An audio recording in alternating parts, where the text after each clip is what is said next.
we have our Brave and True Americana Sew Along, and we are making this table runner. This is by the Fat Quarter Shop. It is www.fatquartershop.com. This is the pattern. It is a free pattern. It is for the table runner. And then there's a quilt down here. And this is the actual quilt. So if you will, it's really a row from the quilt that we're using to create this table runner. Actually, I hold my hands. It's actually kind of like going that way. But it's a little different. So it's just those pieces from it. And you can get this pattern and this one for free on the website. Hey, how are you doing, Miss Nina? You can get this from the Fat Quarter website, Fat Quarter Shop website. You can search for Brave and True Americana. If you put this in, you will see both this pattern, and they are free. So you need this pattern because the measurements for all of the blocks are in this free pattern to do this. So what they give you for this are the 2 pages that you need to create the table runner. So they just tell you what to do. And basically, your only measurements that you get are this right here, which are the borders for the actual table runner. That's it. So if you want to know how to make each of the blocks, you just go and get this pattern here, and then you'll get all that information. But like I said, the great thing is both of them are free. So it's not like they said this one was free. Hey, Miss Janine. It's not like they said this one is free, and then, you have to pay for this one. So both of them are free. I can't tell you that they'll stay free for long, but they are free. And we're getting ready to come up on Memorial Day, 4th of July. And so these are great opportunities for the red, white, and blue. But remember, you're not stuck with the red, white, and blue. These could be any colors that you want them to be. So you can let your imagination run wild and just kind of follow the dark light patterns. So this could be, and usually for log cabins, it's light dark, right? So that's the contrast to see that stair step type piece that's going on here. So you could use like a light yellow, and you could use a dark red, but it would be totally up to you depending. Christmas colors, you could use a light color, and then this could be green and this could be red. If you had Halloween, you could have orange, this could be black. So the possibilities are endless depending on what you want to do. Hey, Apple Juicy, how are you? Thank you so much. Welcome in, welcome in. So we are going to get started. Miss Rosalind will not be with me tonight. Oh, I'm so sad. But that's okay. She's going to be able to work on her blocks individually, and she'll be fine. Just to give us a recap of what we worked on. So for weeks 1 and 2, they had us make the log cabin blocks. And so here are the log cabin blocks. There are 4 of them. We made 2 each week. So we absolutely used a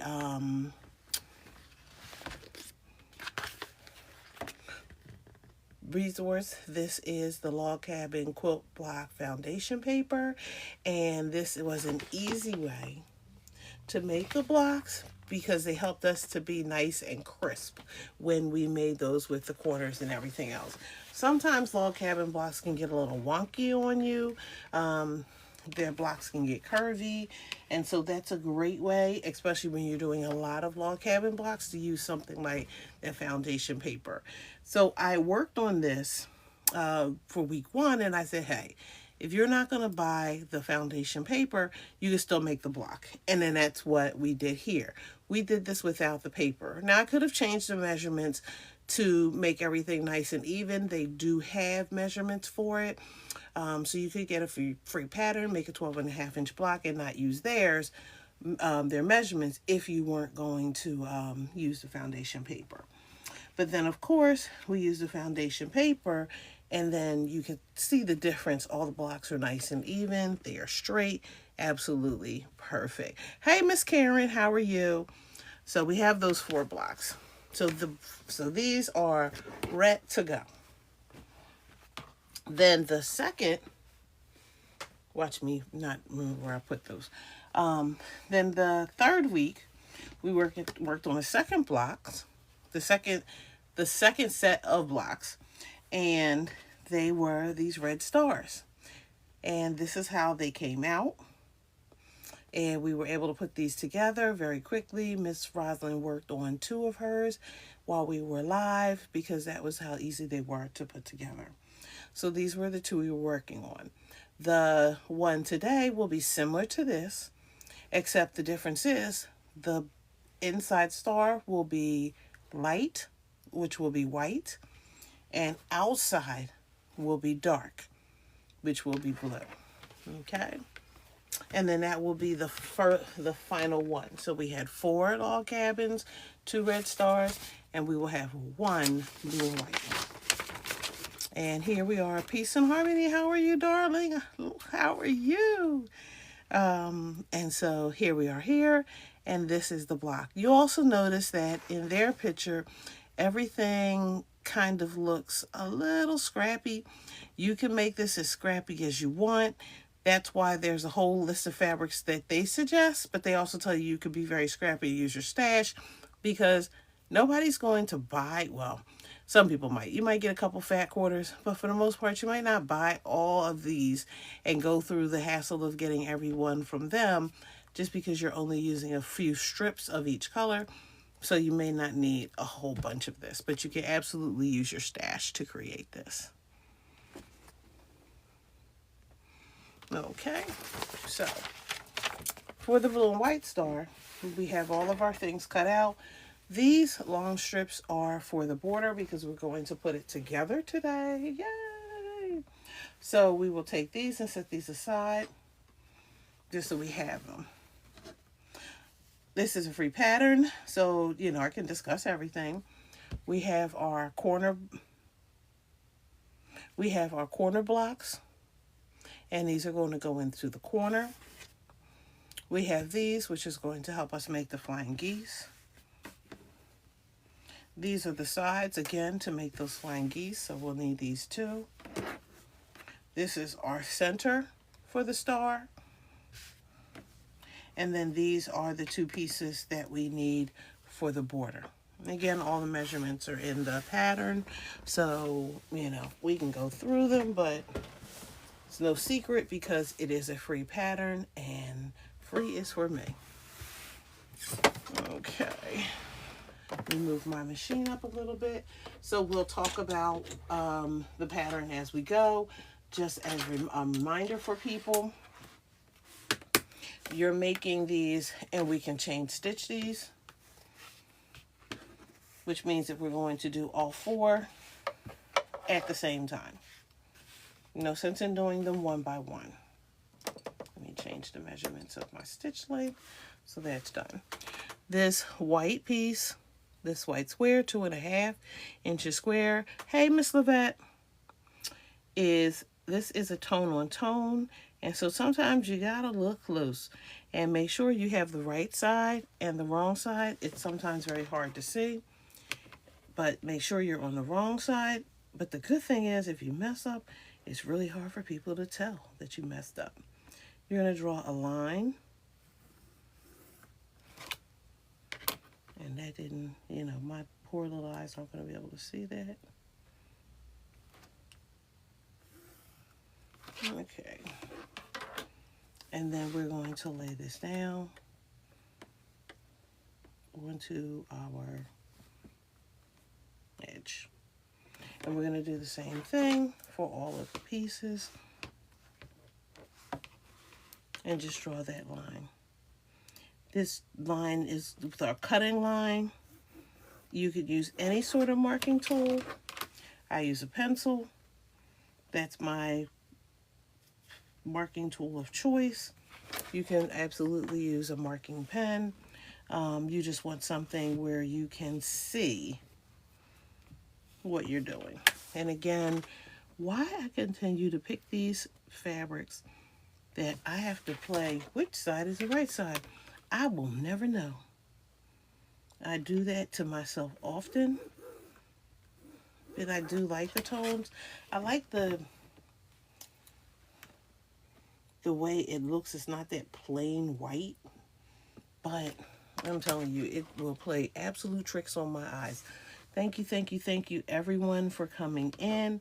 We are working on the Brave and True Americana today. It is the Table Runner by Fat Quarter Shop. And it is the last day for the sew along for this. Next month, we will be working on another pattern by the Fat Quarter Shop. Pattern by It's So Emma. Strippy Spools. And that pattern is a purchase pattern. You can get that one off of the Fat Quarter Shop's website as well as, of course, suggested fabrics. You are not married to the fabrics that they have suggested. You could absolutely use your own. You could purchase theirs, but you're at least, you know, in order to do the quilt, you're going to purchase the pattern. Pattern's reasonable, so it's a great thing. Hey, Miss Charlemagne, it's a great thing to have, you know, to get that pattern and be able to use it. The great thing is that you could make a strippy table topper, similar to what we're doing here. If you don't want to make the whole quilt and you just want to make a strip from the quilt so that you can make something as simple as a table topper. You could make that either in a lap size, which is the size that I am making, or you could make it in the, I believe it's a twin. It's either a twin or a full. And then you can make it even bigger by just increasing the dimensions however you choose to see fit. So there's always flexibility. Hey, Miss Charmaine.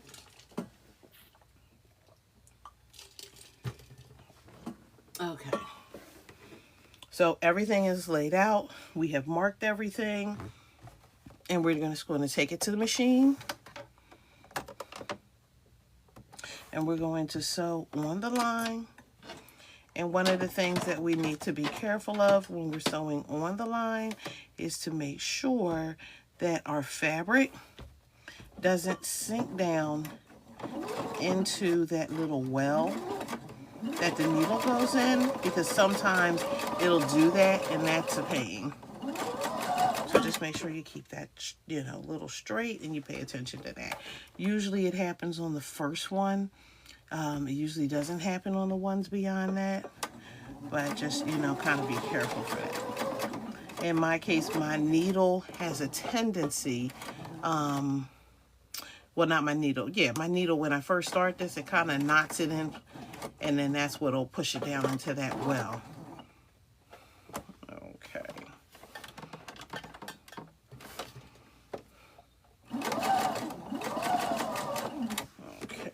I'm just going to go through all the way. And again, did I turn that iron on? No, I did not. Okay. We're just going through one end to the other. And when we're making the flying geese, we're sewing on the line. If we were making the half square triangles, we would be sewing on either side of the line.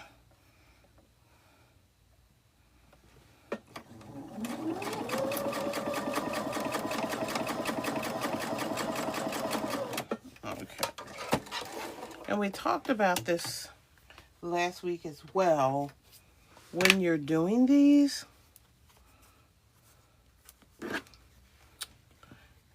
you have this piece that you're going to cut off. If you really felt some kind of way about keeping this, if this were really big enough, if I cared, I could sew another line on this side, and that would allow me to keep this as a half square triangle. I'm not keeping those because that's too small, and yeah, I don't foresee the purpose of it, even though I could find a purpose. But you know, to each his own, depending on what you want to do. Okay, so we cut those apart, and then we are going to cut off. Make sure that when you cut, you want this side like this. So that means we have to cut this side off. We're not cutting into here, or we're going to lose that whole block. You can either eyeball it 1/4 inch,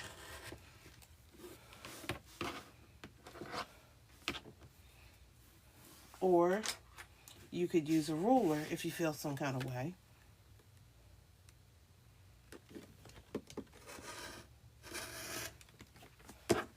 To get that off. Totally up to you which way you do it. One is just going to be a little straighter, but they're both going to serve their purpose. You try in quilting not to trim off or have an edge any less than 1/4 inch if you can help it. You can go down to about 1/8. If you have to, you're not trying to go that much lower, because there is some pull on the fabric as you're working with it, because we're constantly handling these blocks. And if you pull, eventually this edge may fray. And when that frays, it may, you know, cause little spots of separation in your quilt, or over time it could separate. So you really want to try to avoid not doing less than 1/4 inch. But sometimes you're stuck. You cut the blocks wrong. You know, need a little bit more space because maybe you made something bigger than 1/4 inch when you were sewing. So it happens. We try as hard as we can to press and not iron. Press just means that we just kind of let that iron press on the seams to open them up. We are not trying to mush the fabric around, because when you move the iron, even if this is a dry iron, there's no water in it, but even with a dry iron, sometimes when you mush it around, because the heat can make some things sweat, what it will do is it will help to distort the shape of the fabric. And when it does that, it causes some waves in it. So you want to try as much as you can, especially for the smaller pieces, not to do a whole lot of ironing. You want to do more pressing, and you're trying as much as you can not to add a lot of liquid to it. So this is one side. We have to do the same thing to the other side, making sure that everything is facing the right direction. So this one will go in this direction, so it's the opposite direction, and then it's going to open up like this to create our flying geese. Okay, we get everything nice and lined up. Take it back to the computer, and we'll do the other side. Did I say computer? Okay.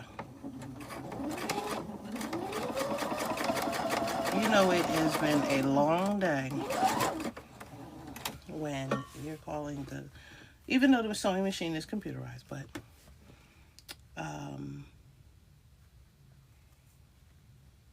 here we go. That's it. Did I?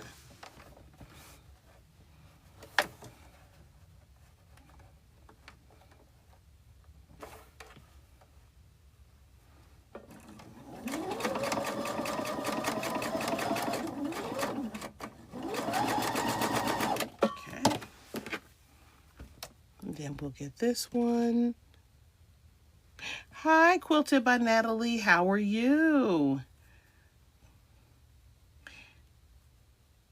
How are you on this awesome Tuesday night? Somebody was like, and 3 more days to the weekend. I was like, I can't.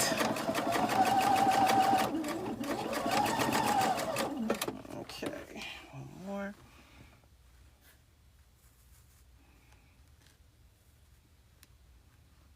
Did I get this on the wrong side? Looks like it. It looks like it. Let me flip that over. I like the way that looks. So I'm going to flip this over just because I don't like the way that looks. And I will draw the line on this side. It looks like it's wrong. Now, when it's maybe just my eyes playing tricks on me, but okay. So it depends. I will eyeball because I'm doing the sew along.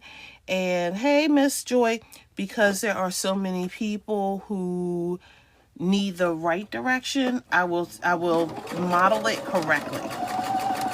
But if you catch me on a live where I'm just making a quilt block or a quilt and, you know, it's like a, you know, hey, you know, chill and vibe with me while I sew, yeah, you might not see me do some workings. But I hate to give directions to someone to wing it because sometimes there is precision in making some of these blocks. And if you wing it, it will throw everything off. And people tend to follow what the instructor does, not understanding that it was because the instructor has done this for a while and can do that. So like, no, you need to do it like you know, our parents used to say back in the day, don't do as I say, don't do as I do as I say.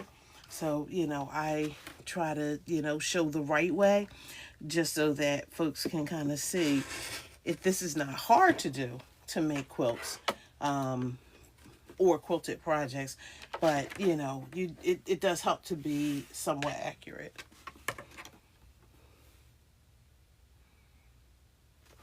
Yeah, I love this one. It doesn't fare too well with the nails, depending on how I hold it. But I do like this one.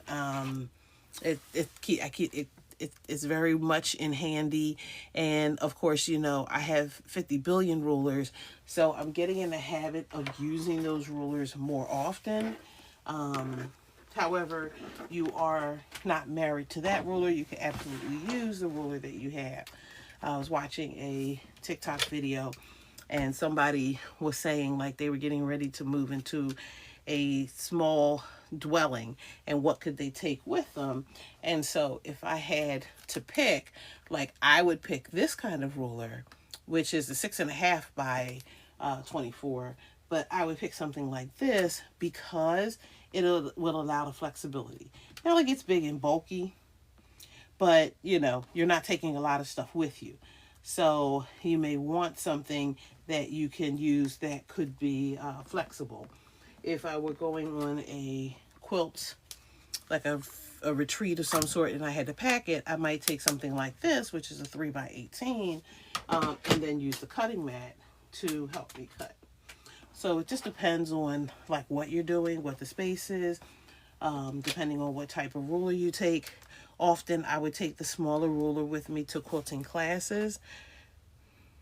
Hey, Smokey, I would take them to quilting classes with me because they would allow me, you know, to sit at my sewing station and sew.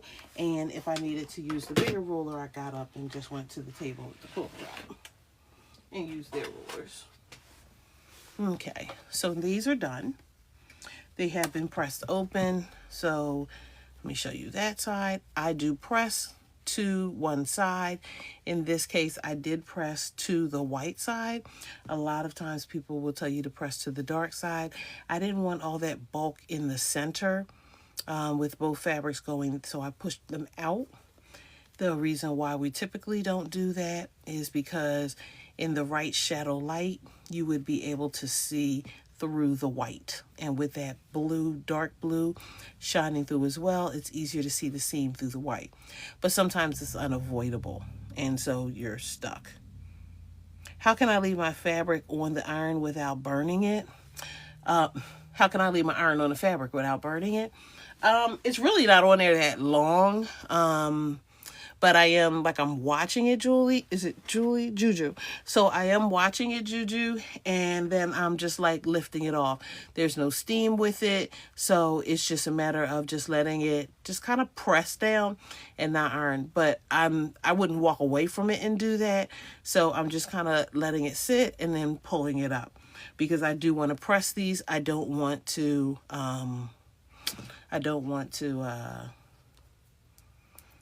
iron them. I don't want to mush them too much. When you finish with these, what you're looking for is this up here. You need at least 1/4 of an inch, because this is going to get lost in your neck seam and it's going to leave you with that point. If you don't have the 1/4 inch and it's more than 1/4 inch, then you can trim it up so it's 1/4 inch. Trim it down. Let me get it right, because you don't trim it up, you trim it down. So you can trim it down to 1/4 inch, or you would have to do a little less than 1/4 inch, because if you sew these together and it's greater than 1/4 inch, you lose your point. So what we want to do is sew so that once these two are together, you still see that point. If the point is a little off, not the end of the world, but we're trying as best as we can to keep those points on there. I am going to sew on either end of these with the points facing towards this white block.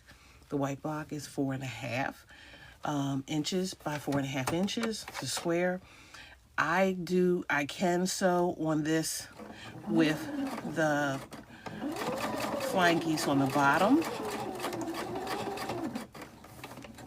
Oops, that went a little crooked.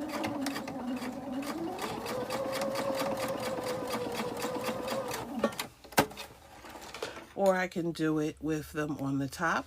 It doesn't matter, but some people prefer to see what they're doing, so that when that stitch goes across there, that they can see that it's hitting right at that point. But again, if it's 1/4 inch, and I can eyeball that, but if you can't, then you can absolutely use your ruler. Okay, let me pull this. I thought I got that thread. Try as much as possible to clip your threads as you go, so that you don't have a whole lot of threads at the end that you have to clip. When I turn that in, you see I can still see that point. So that's the goal, is to be able to see that point. So again, I should see it. If it's a little off, tell me why. Tell me why. Okay. And I do have rulers that help me to trim up flying geese. Is one of them the Deb Tucker ruler? Yep. So I do have trimmers.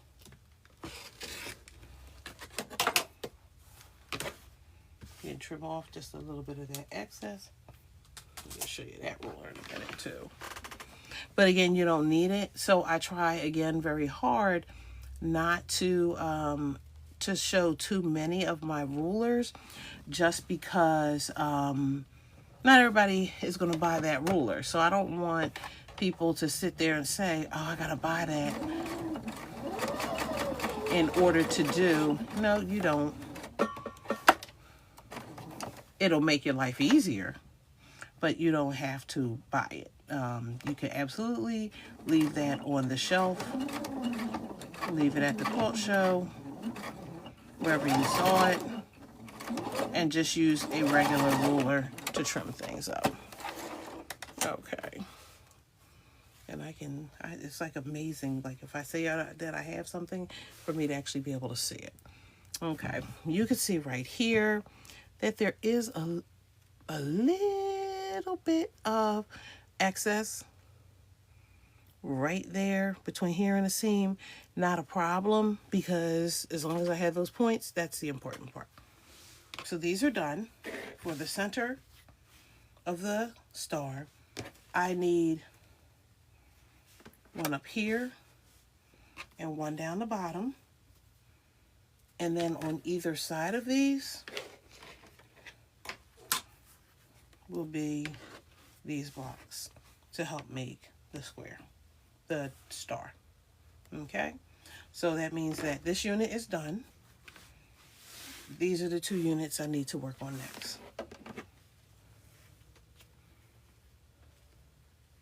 And this looks a little off. Let me trim that up just a little bit.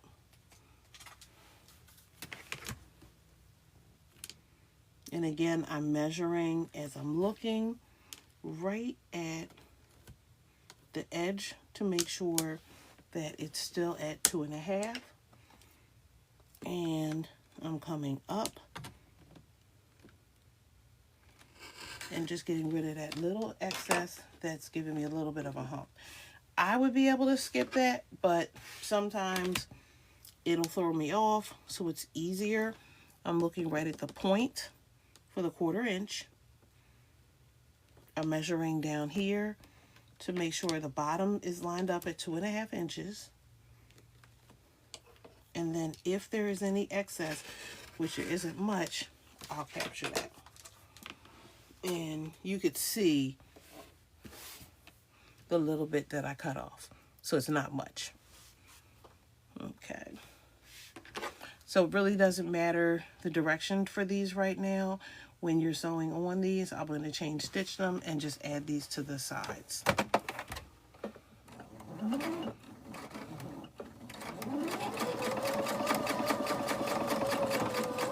Try as much as you can when your seams are face down, that you are, when you're sewing over them, that they are not pushing in a different direction, or you'll have seams going in 2 different directions when you flip this thing around. It's not the end of the world, but it just takes a little more iron manipulation to get it to lay flat because those seams are going in 2 different directions. Let me clip that from the back. Clip off this excess thread, and we'll run the other side through. So we'll just run them all at the same time. Okay, and this is just straight. Whoops, let me make sure it's in the right direction. And ask me how many times I've done those backwards. Because I absolutely can sew something on backwards. Clear as day, darker fabric, and will absolutely sew it on backwards.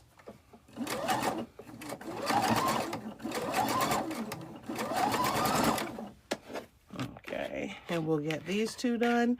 When we stitch everything together, we are going to be done that inner block, and then, or the star, and then we'll add the borders onto it, and then we will be able to add all the blocks together and add the borders onto that and be done.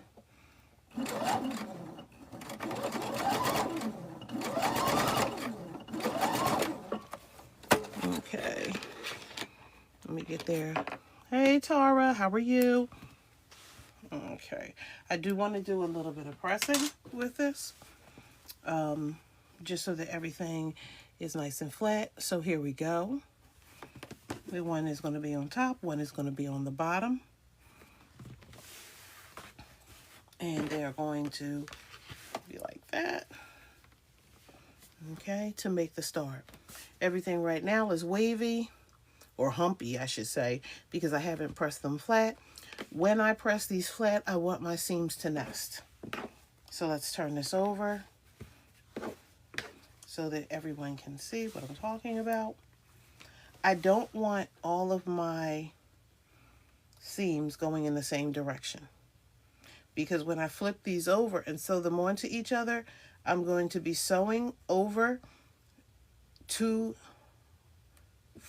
layers of fabric for these 2, 2 layers of fabric for these 2, plus these bottom.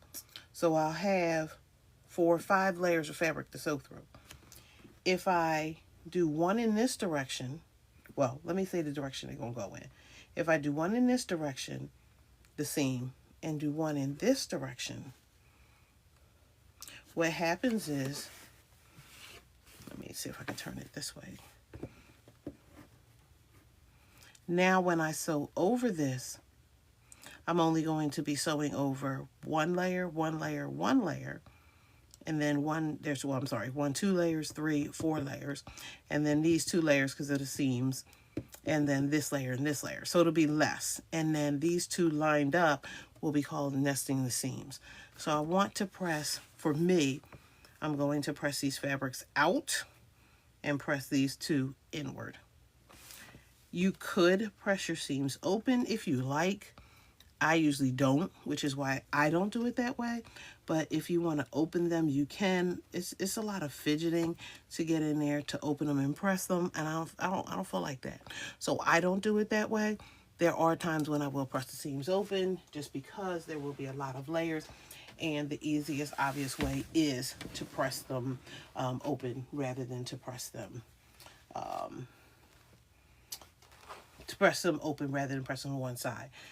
I am not going this way on this because there's a lot of bulk folding back onto itself. So it's less bulk going this way because this is a seam over here. There's no seam on this side. That's why I'm pressing these out this way. And they'll, you know, they want to go that way. I feel like they're saying they want to go that way because they're laying nicely that way. I'll press once on the top, and then I'll flip it over. These 2, I said we were going to face in. Let me clip those threads because they just drive me bananas to see them. So, and again, if I press these this way, I'm pressing a lot of bulk. Hey, how are you doing? Catherine's Cake Salon is on with us.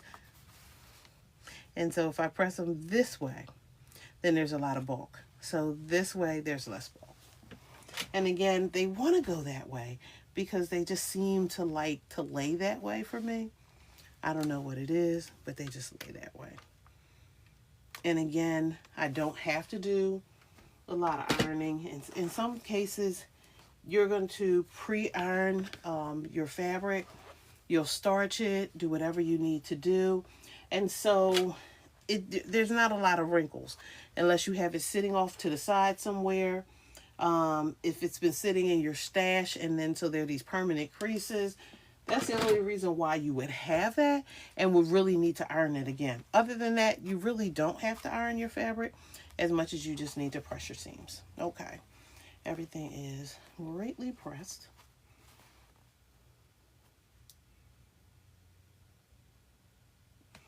Okay. Like you have that one teacher. He's so overzealous. And like, you're really texting us at 9:40 at night? That couldn't wait until the morning? Dude. Okay. He's talking about opportunity for the students. He's not talking about he has issues. Okay.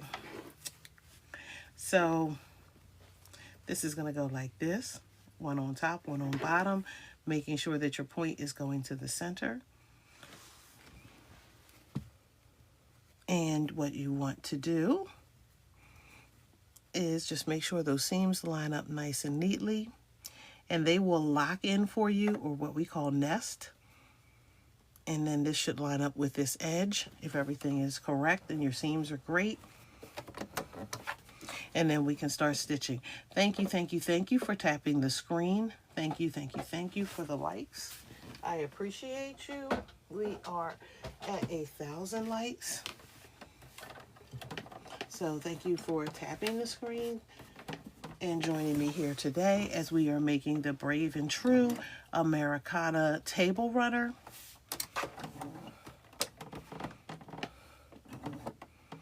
Oops, I cut my thread a little too short and of course it popped out. Okay, let me get that piece of thread there. Now, one thing that I don't like about this machine that I do like about my other machine is that the arm pops up high enough so that I can catch the thread. This one doesn't. So I can't always catch it to not have to rethread it.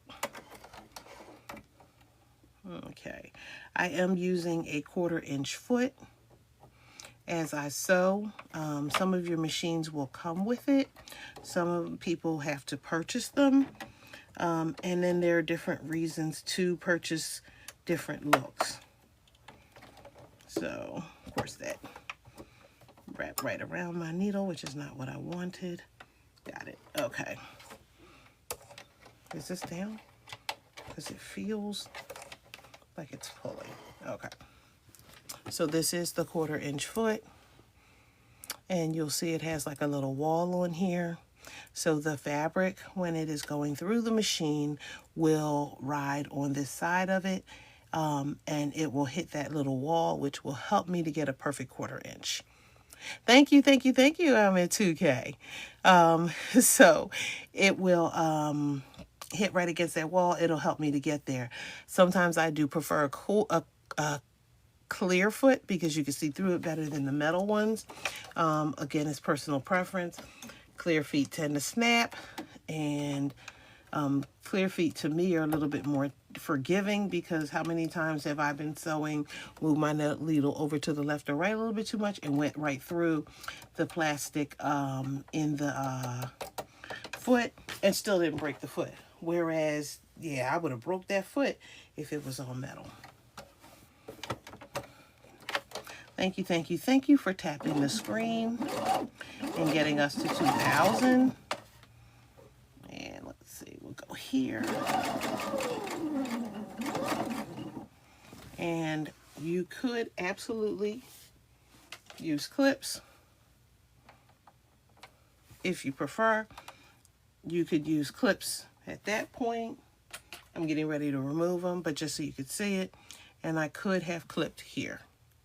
So this is totally up to you. I can eyeball it, but just for any newbies that are coming along, if you need places to mark, you can use clips, especially if it tends to be, this tends to be a little shorter than the bottom, or vice versa. It'll help you to kind of tug it just a little bit. You don't want to tug it much, just so that it lines up the way that you need it to line up. Because sometimes it's off, and you want to make sure that you have it on point just as much as you possibly can, so that you can, you know, get like a perfect straight line. We're gonna make sure sometimes our foot will want to capture that seam as it's riding over it. So I'm just making sure that I get that seam out of the way.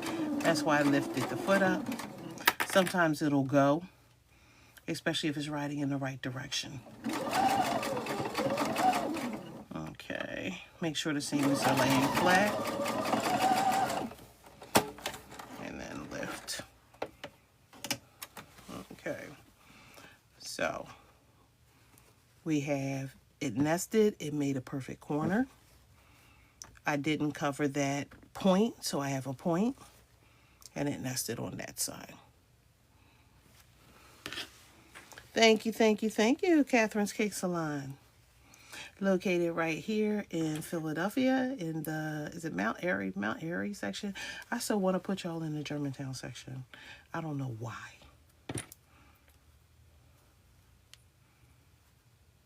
And they are personally far enough away from me because I would be in there every other day eating sweets, and I need to unbig this back, belly, and butt. So I need to stay as far away from sweets as I possibly can, except for on a special occasion. So I live vicariously through their videos, and I try to stay away as much as possible from eating all of those lovely treats that they have. Hey, Miss Belinda, West Oak Lane. Okay. Here we go. Everything's lined up. I used the clips this time just so you could see ahead of time. I have them again on the seams. I nested those seams so that they are together. And then right underneath. Okay, and then it did exactly what I didn't want it to do. And that is, let me get that out of there. Okay, it was trying to bunch up on me, and I was like, no, caught that. And I don't know why. I don't know why. There we go.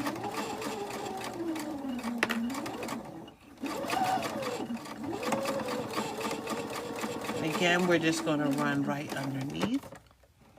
Right. Yep. Get that seam right there. If you're feeling some kind of way about accuracy, this was a great way to get right over that point, right on the side that I needed on to keep the point.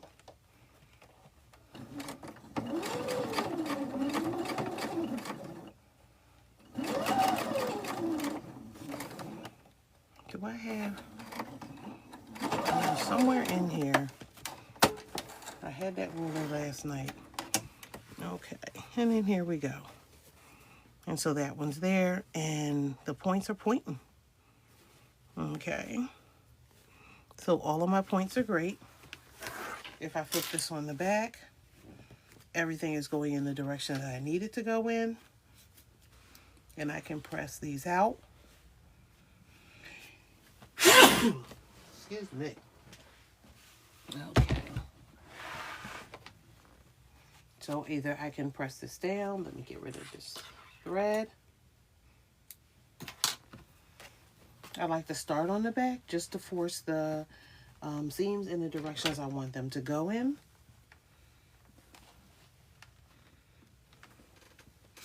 And again, like when I'm taking my hand off of this, I'm not taking it off for some grand amount of time.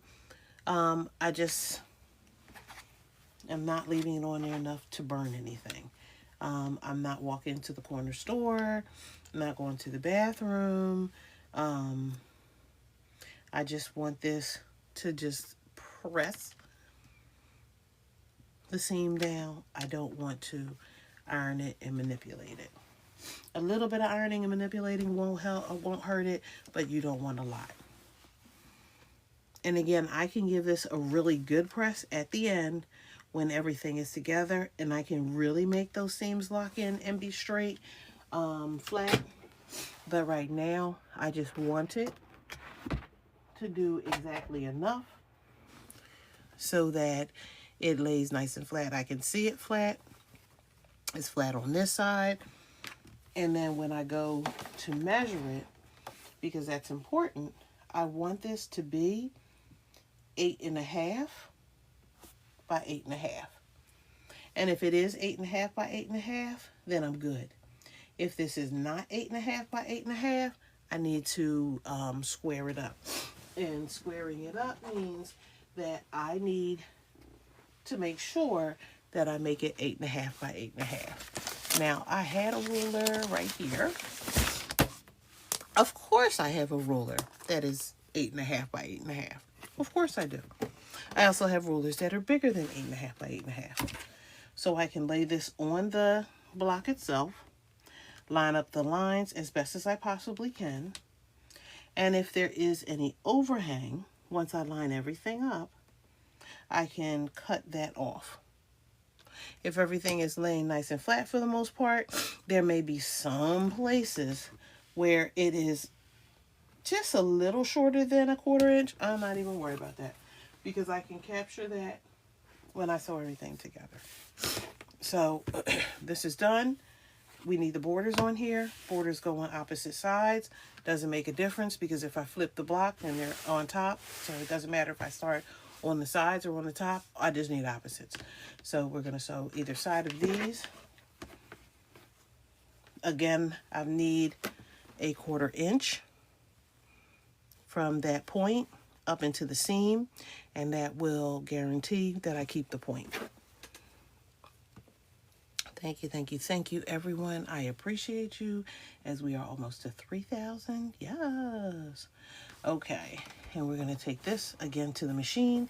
I could use my clips if I so choose. If I so choose not to use my clips, then I do not have to use the clips. Again, that is personal preference. What you want to use, how you want to use it, you make that choice on your own. With what you want to do. So if you don't want to use the clips, you absolutely do not have to use them. Oops. Didn't mean to do that. Okay. Push that stop-start speed too much. Okay.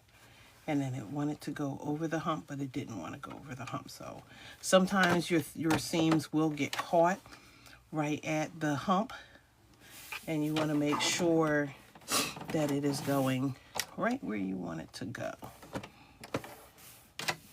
And I hate, like it doesn't want to go over that hump.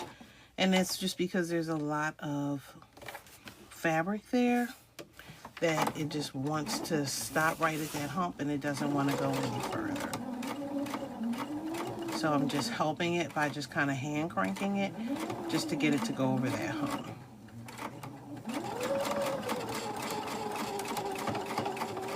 And you can kind of hear the knock as it's going over that hump. And that's just because there are a lot of layers that it's going through. Okay. So when it sat on that hump for a while, it kind of created like a little knot. So hopefully it's not at a point where if I had to seam rip that out, because that's going to be a beast seam ripping that out. But nice and neat. And you can see those points right there to the edges of those points. And so that star is pointing. It is working, and now I need to do the same thing on the other side. And then once we get this done, we press this, and it's time to put the blocks together. There are only 7 blocks. You're sewing them side by side in the correct order. And then once you sew them side by side, we'll add the borders on, and then we'll be done.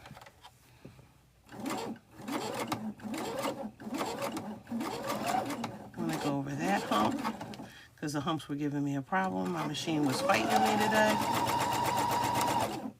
So I'm going over the hump slowly.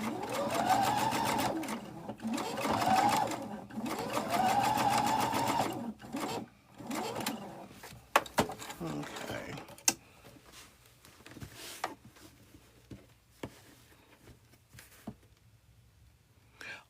Oh, awesome.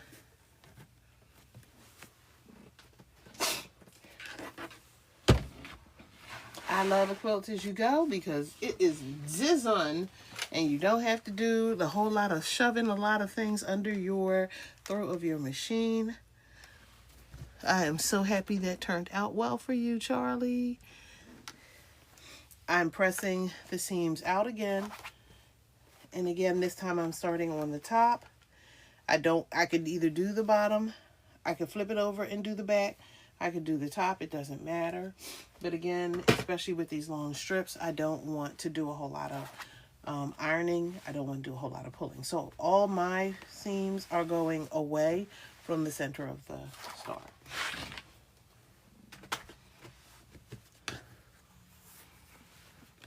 Okay. And then if everything was the way it was supposed to be, this should be 12.5 because it is going from corner to corner. Again, if I want to, I can clip. If you so feel like you just have to, you can clip the seams and to lay all those down and then take it to your machine. Again, I don't necessarily clip all the time. It's the one thing that I don't do, but it's a great way to ensure that everything lines up. And you do want everything to line up as best as you possibly can. Okay.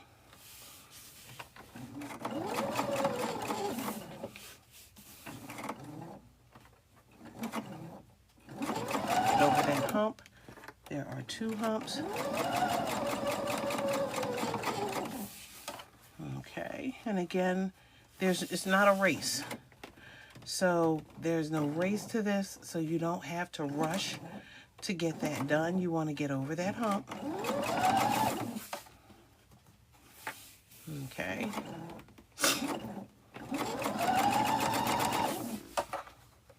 Just make sure that everything stays straight.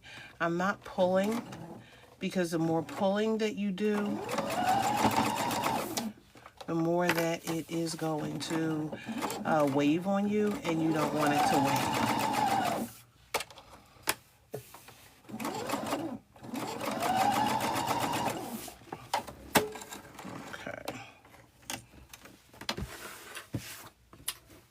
So one side is done, And again, checking those points. And notice this one's pointed right to the edge.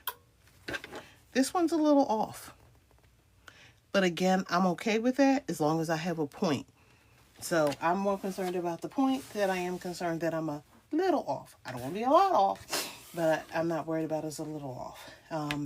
If the point wasn't there and it was really noticeable, I'm seam ripping.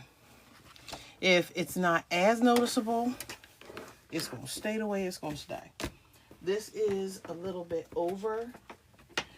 I didn't check that, so I will square this up, line everything up. And I could lose it in the seam if I wanted to, but I'm just choosing not to do it that way.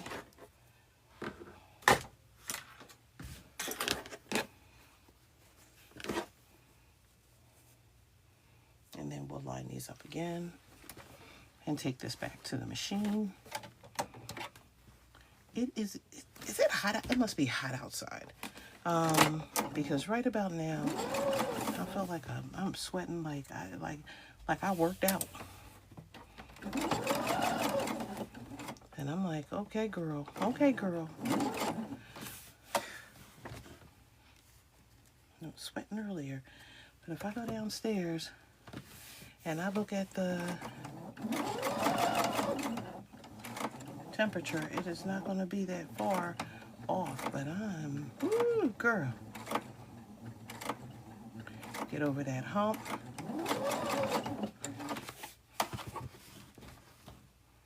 Oops, I'm just sitting here shaking this camera.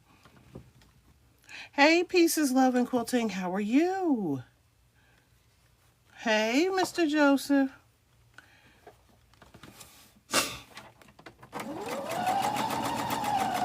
Ergo, I say that bag is still sitting downstairs, and I have not finished sewing the bottom yet because, yeah, I needed to walk away. Walk away, girl, walk away. I was like, I'm not feeling this right now. Let me walk away. Go back to what I know. Okay. So both sides are done, and we can open this up. So I will say this, because I know I do have a couple bag people in here. You could absolutely take this block by itself, extend it out, and make this the front of a bag. So this would make a great star for a tote bag. It would be the focal point of your bag. If you're a person that likes to embroider, you can embroider something in the center of that square. And I would embroider it first and then square it up to 4.5 and then add it. Sometimes when you embroider, it shrinks your fabric, it pulls it in, it might distort the block. So I might embroider first and then do it rather than embroidering afterwards. It's not going to hurt anything, but you may have to add your additional panels after you've embroidered, especially if you do heavy embroidery. But it's a great way to use up those blocks for a different project. You could, hey, how are you doing, Ruby? You could also, as a garment person, use these blocks to put like on the back of a jacket. It could be part of a coat, a shirt. So they're a sweatshirt, a t-shirt, so you could absolutely applicate this star on and use it for different purposes as well. So you absolutely think outside the box for how you can use this. Again, I don't need to do a whole lot of pressing. I want to make sure that those seams are down. I can flip this over on the back, cut off all of those little extra threads.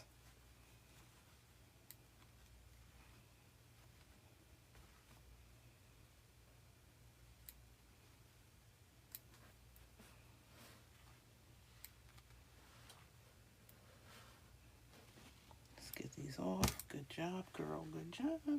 Okay. So now it's clean on this side. There will be some fraying. Not worried about that. But that looks really good. I tell you, I only impress myself when I do lives because everything seems to really work out so well. Okay. So we have everything here. We're going to bring back over these blocks. because now it is time to assemble. And we'll pull these out here again so you'll see it. This is what I'm using as a guide to Brave and True Americana. Here is the actual table runner. So it is going with a log cabin in the up direction. The blue is up. Okay, let's start in the right direction. So this is from right to left for me. So the blue, and it doesn't matter, but they have the blue at the bottom, white up top. The white and red star, then white down the bottom, blue up top. You're repeating the same process for both of these, and the blue is in the middle. How you put this together is up to you, but that's the order in which you want that in. So I want to take my first log cabin block, and we said that we're going to have the blue facing in this direction, and we're going to attach the white block to it, the white and red. And let me get to my little piece that I have to figure out. I'm telling you, the puzzle piece I could work with. This slide and line up piece thing is the okay. This is just gonna drive me crazy. Okay. So of course, because I put this down, I need to pay attention. It is important at this point that you pay attention if you want yours to come out looking the way that it does on the pattern. Because if you don't pay attention, you'll either be ripping or you're going to have something that looks different from what the pattern suggested. So I can put these 2 units together. I can put them all together. Because it's only 7 units, I'll just go ahead and sew them piece by piece. You could sew them in pockets. It doesn't matter. Both of these are going to be the same. I absolutely can do both of the blues and the reds together. And so that means that I would take another one of these. I don't need this one yet. And then this is the second one here. And the great thing is that the red blocks and the blue block are non-directional. The only one that is directional is the log cabin. So I can line these up. And somebody had extra clips. I know they're over here.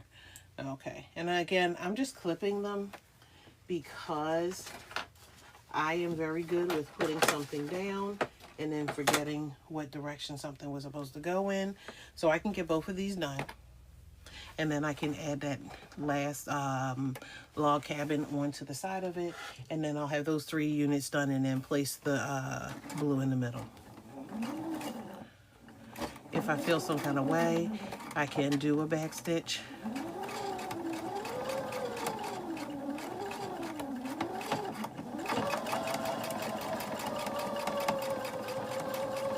Keeping my block straight, I'm not pulling. I do not pull on my fabric. Number 1, because it will pull your needle and help to break it. Number 2, because I don't want the waves. If everything is even the way it's supposed to be, everything should line up.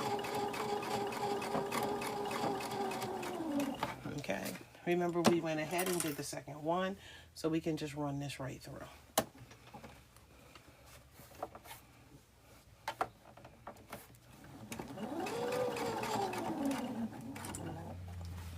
Now, ask me why I'm out of thread.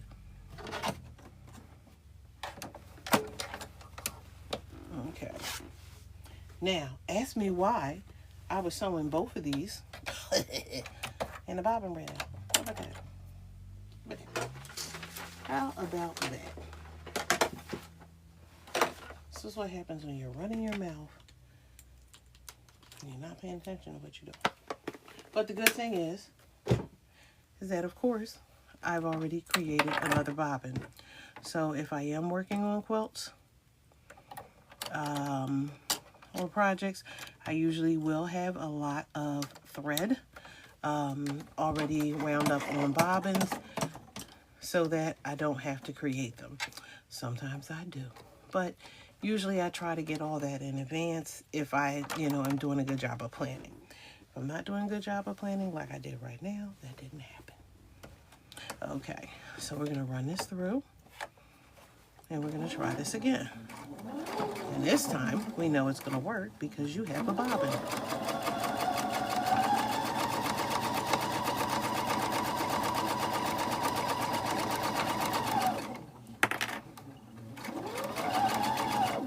Make sure that seam is going in the right direction.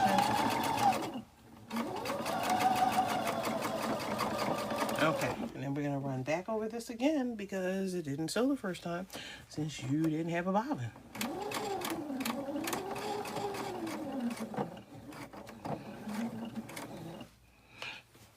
Okay, and then we'll hold this down this end. And you know, if you used the tools that you have in your stash, and again, it looks like I'm pulling, but I'm not. I'm holding it, and I'm just letting it ride. Ride, ride.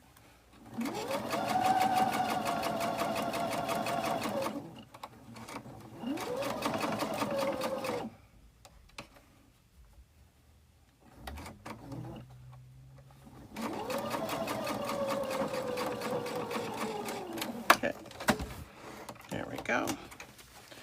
Let me clip it.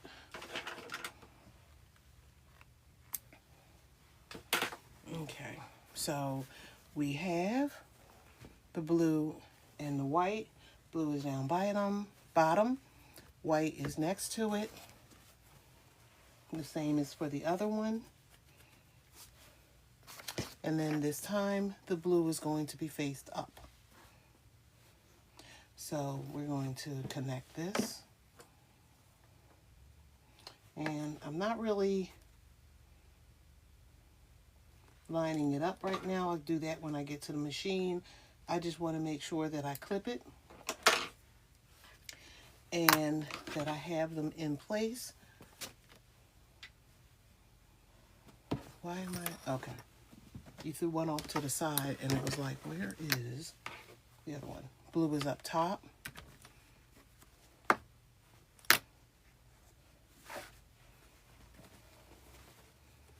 This blue is down the bottom. And then let's clip it. Actually, I don't need to clip it because I can just do this right in here. Okay, so I'm gonna line these two up. And I'll take it back to my machine and I will stitch these. So when I finish, I will have the 3 units done. I mean the 2 units, Lord. 2 units of 3.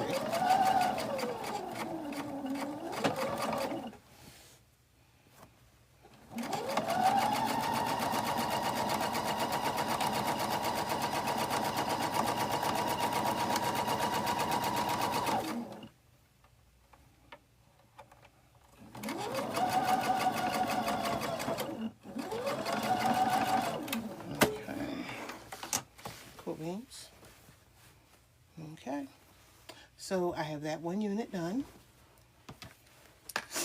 and then we'll get the 2nd unit done, and then the only thing that we need to do to finish off the all the units, putting them together, is add the blue in the center. And because none of the seams are crossing right now, it doesn't matter that I'm not pressing. So people will tell you to press as you go, but there are opportunities in here where you don't have to press as you go because you're not running a unpressed seam underneath your needle. All the seams that you're running over right now, you've already previously pressed.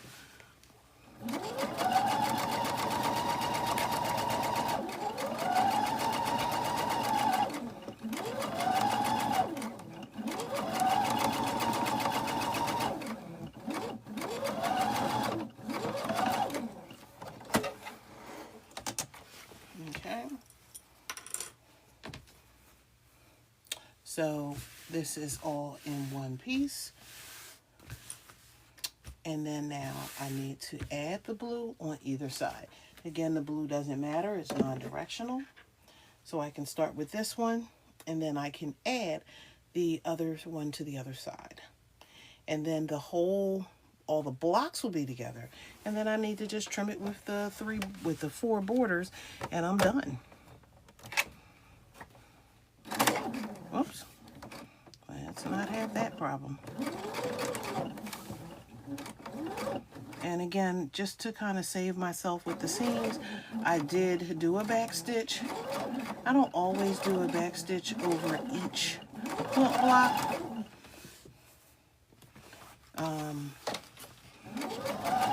When I get closer to the end, I do like to back stitch.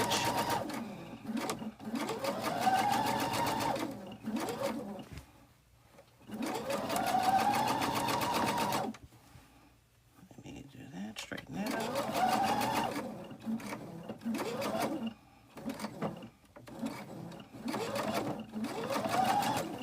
Okay, so that's one side on this side.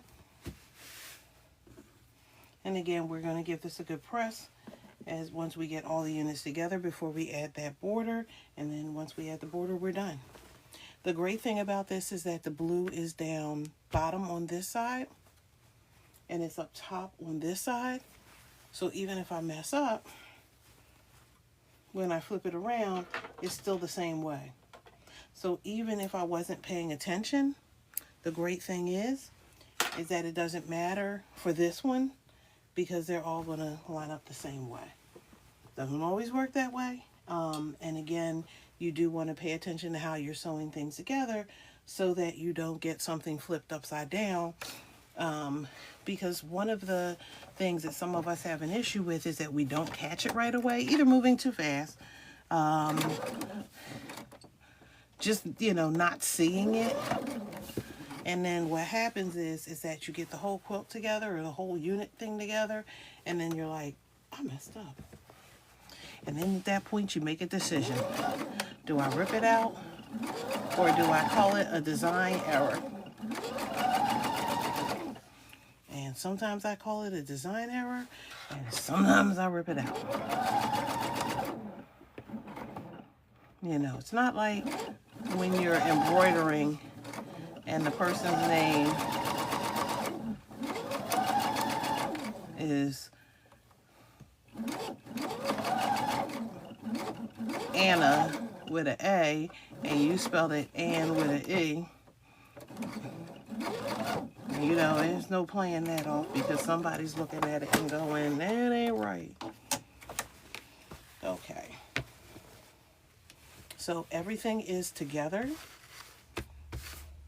And we just need to clip some threads, and then we need to press this, and then we're going to add the border, and then we will be done with design.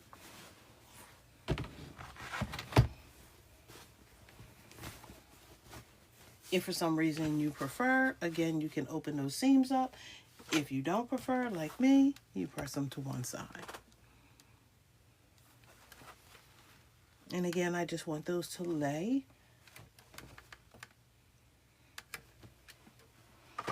If I choose, and if I were working on this as a quilt and not as a table runner, it would probably be important for me to press them all going in the same direction, so that when I do the next row, I'm going to press it in the opposite direction so that I can nest those seams when I put the units together. But I'm not doing a quilt, so it really doesn't matter which way I sew, which way I press the seams. I can press them in one direction, I can press them in the other direction, I can press them open. It doesn't matter. But you do want them, when you sew the borders on, you do want to make sure that you are pressing both sides in the same direction, so that you don't have a twisted seam. And what I mean by that is you don't want this one going this way and the bottom one going that way, because then what happens is it'll create this twist, and you don't want that. And while you can lay it flat and press it flat, you don't necessarily want to do that.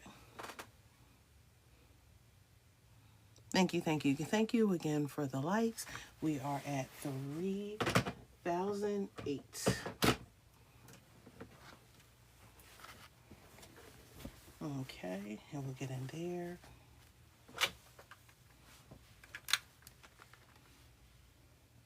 And God only knows I appreciate you with tapping that screen, because I know when I'm tapping it, I'm like, for real? But it is what it is for the community to tap the screen, so I get it. And so sometimes, it's just a reminder for folks.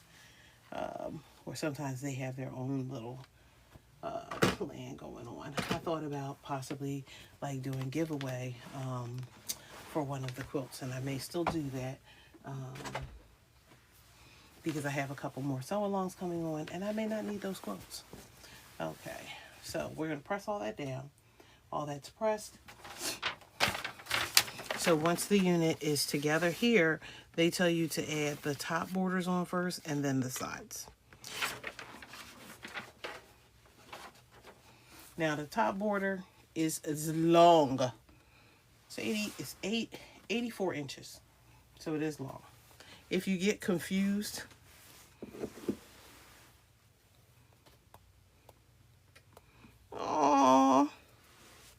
sometimes the fabrics can give me grief as well. If you try it, it doesn't fit. So that's like your first, and that's your first thing that says, oop.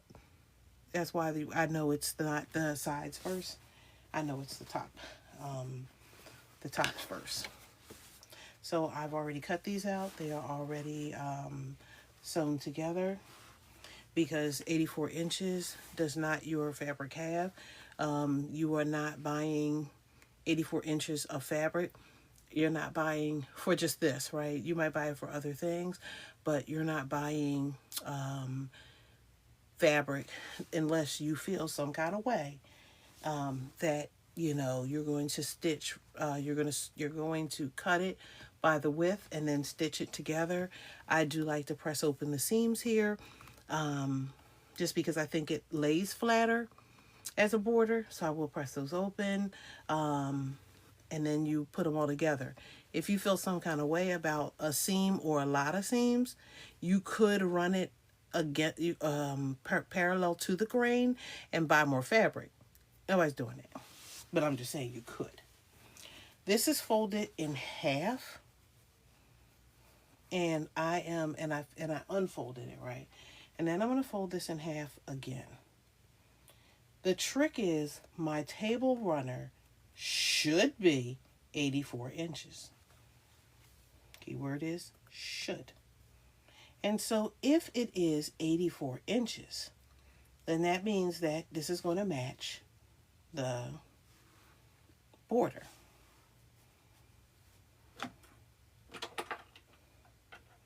I can mark this, or I can clip it. I can finger press it, or I can iron press it. So I can finger press it like this, because everything else was straight, was ironed. And I can finger press this here, so that now when I open it up, I can see the lines to know where those quarter points are. So I've quartered this. I folded it in half, I folded it in half again. I'm going to take my table runner. I probably need to back that camera up. Let me back that up. There you go. Okay. And I keep forgetting that I am mirrored. Okay.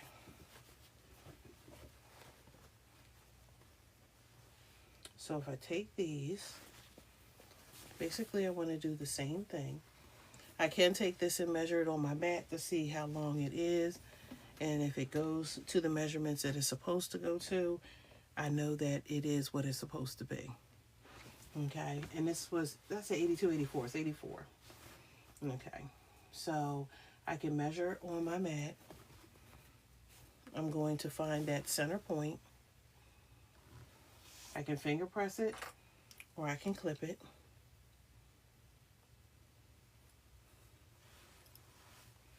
And then I'm going to fold this in half again.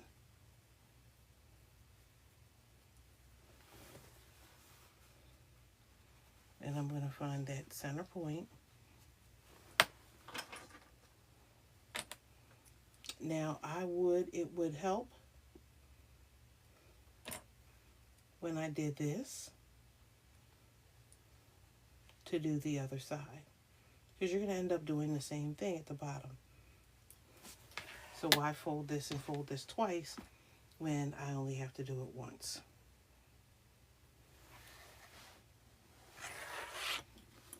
Okay. And now I did this one here.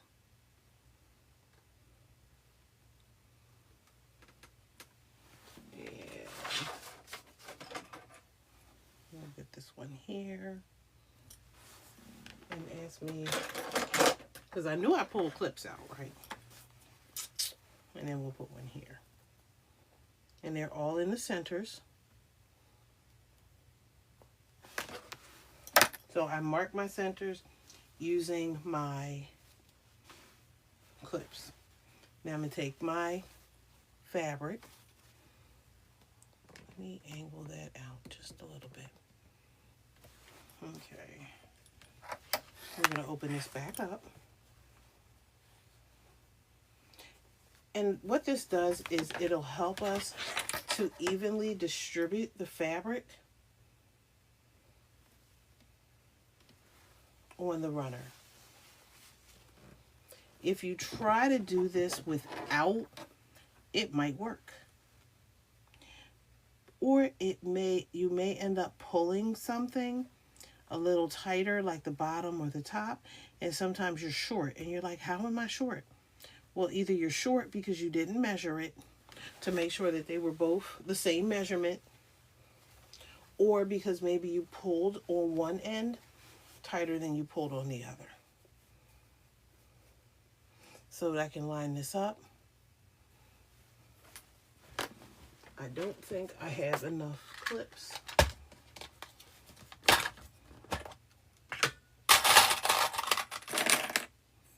Pull a couple extra clips out.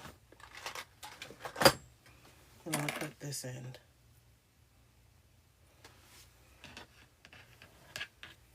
Remember, I did one at the quarter way. I use my finger fold, and I can clip that here.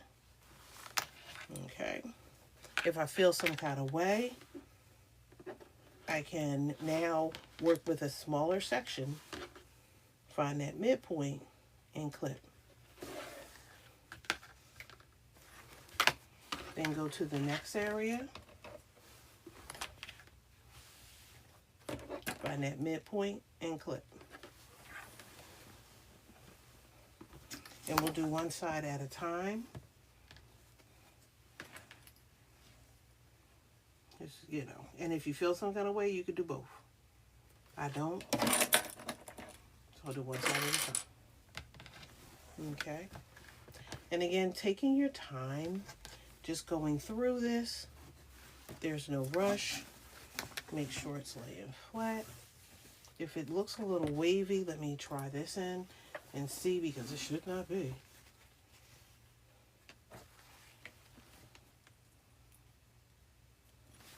And I may be a little off on, yep, that's where it is. This got a little.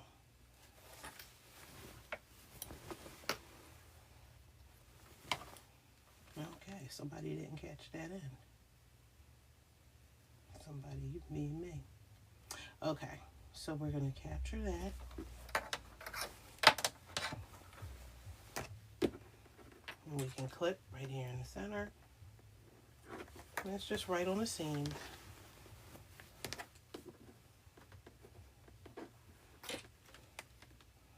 Right here on the seam. And right here on the seam. Now remember, I clipped it at the bottom. So the clips on the bottom are still there, but I did not attach the border. That's over here. I will attach the border after I do this side.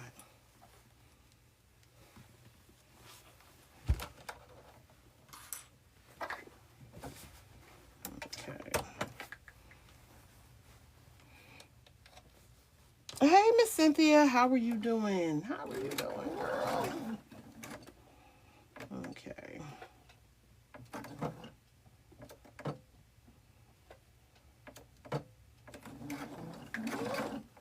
Okay. I try to keep as much of it on the table as I possibly can. Okay, that'd be nice if you went out of reverse. What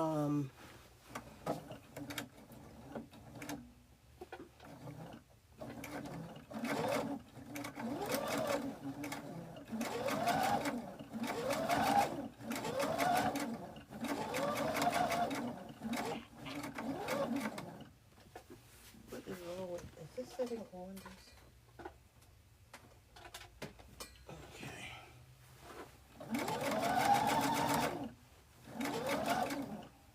And I just want to run this through.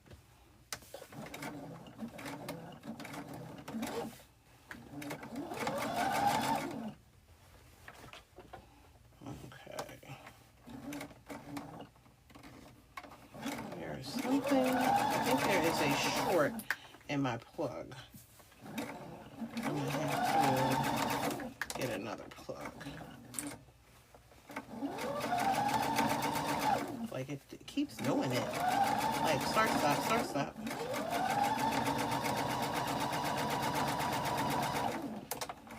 Okay. And the one thing I like about these clips is that I don't get stuck like I do with the pins.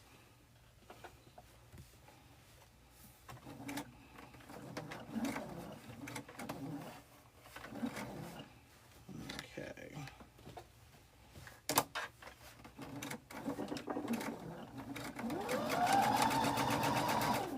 I have like 50 billion machines. I ain't got no reason.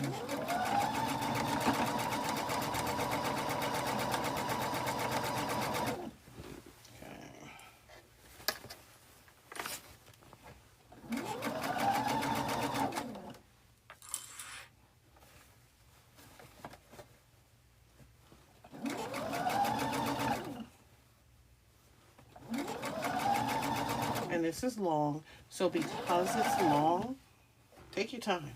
And again, you're trying to avoid it waving on you. So because you're trying to avoid it waving on you, you don't want to pull it. You just want to let it go through.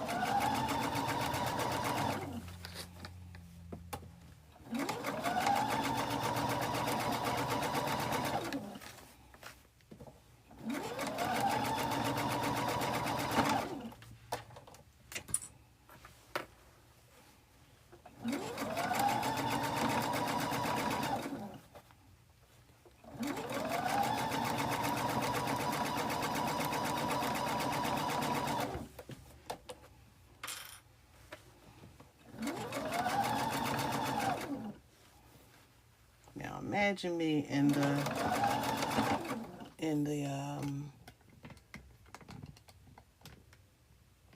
my own private space going to slow. Big zippity zip zip zip.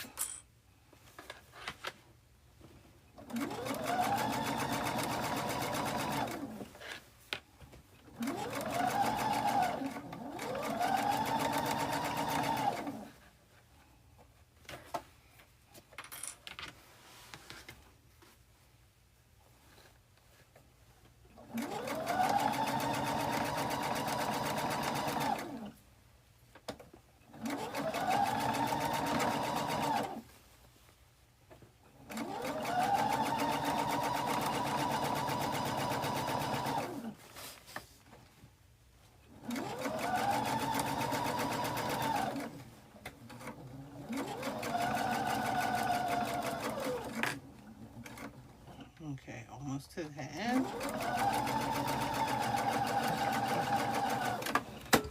Okay. Same thing on the other side.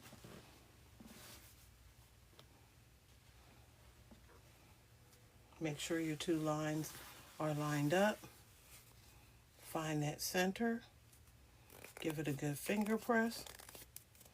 And you could use your iron, but why?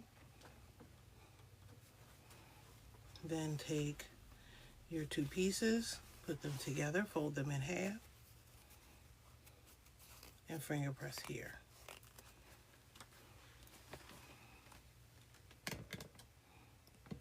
Let me get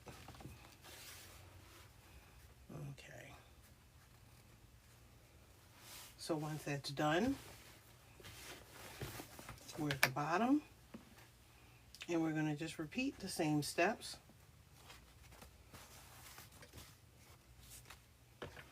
We'll clip on the end, and if you have a lot of yardage, you can absolutely clip more than once.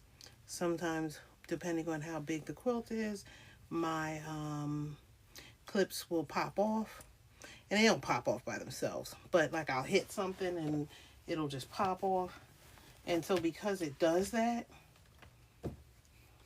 I will use a couple extra clips. Okay, I'll put that section, and again I finger fold it, finger pressed, and I clipped at the corner, at the half and quarter ways. And so I'm just working in between those layers to make sure everything is straight. But I wouldn't clip all along the way, just because you want to make sure that it fits end to end. Now, if you measured everything the way you were supposed to, it should measure. And the key word is should. That's why it's important to double check. So they talk about measuring twice. We're not cutting, but measure twice, sew, cut once. Measure twice, sew once. You do not want to have to go back in there and take something out because you messed up the measurements. So make sure everything lines up the way it's supposed to. If it doesn't, you can do some adjusting. And in this case, I don't know what I did. So I'm just making sure that everything is lined up the way I need it to be. There it is. I think I was off a little bit. Okay. And again, when you get it all caught up in your chair and everything else, that's when those clips come off. Okay, so here we go. So we're doing the opposite end. And these are the two longest, so it's taking the longest. Once I get these done and I press them open, and I will show you what I do when I don't want to press everything open all the way. Then, especially when it gets to be this big, sometimes I just want to take it to my big iron and press it. So I will press near the seams.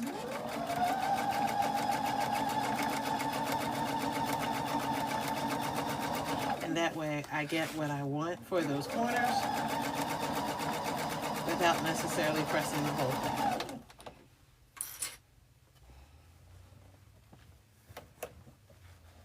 Okay.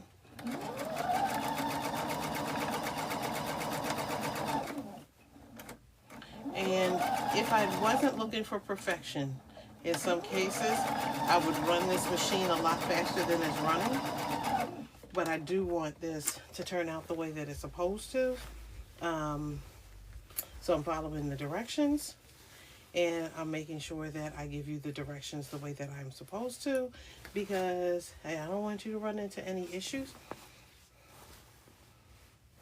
that I would run into.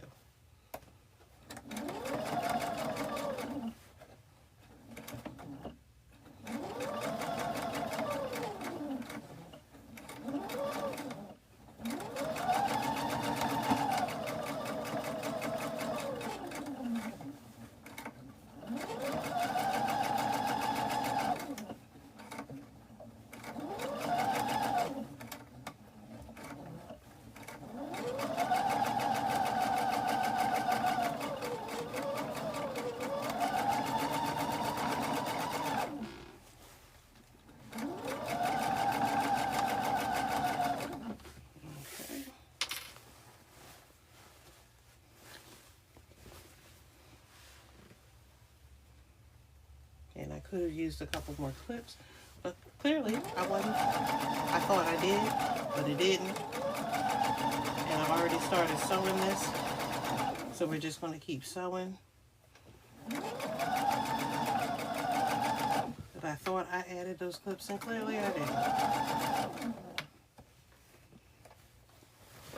But that's okay. Because we're going to make this do what it do.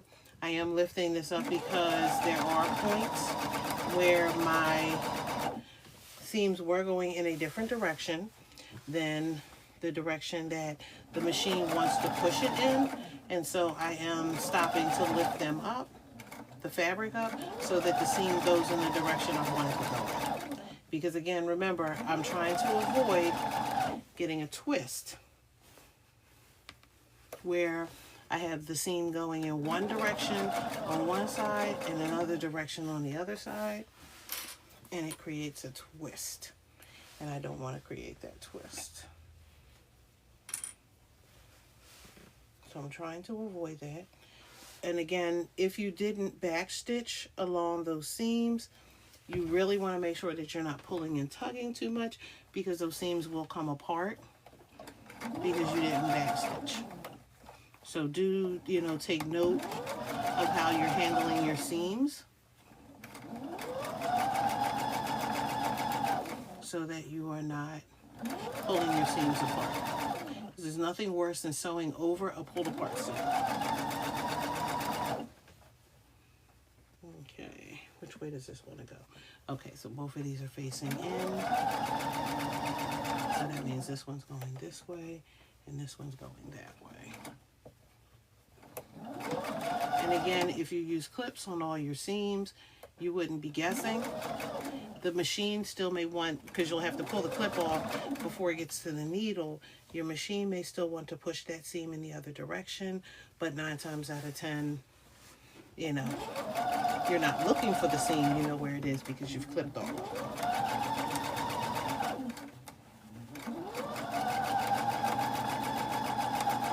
Now, I had one job this week, and I have yet to do that one job.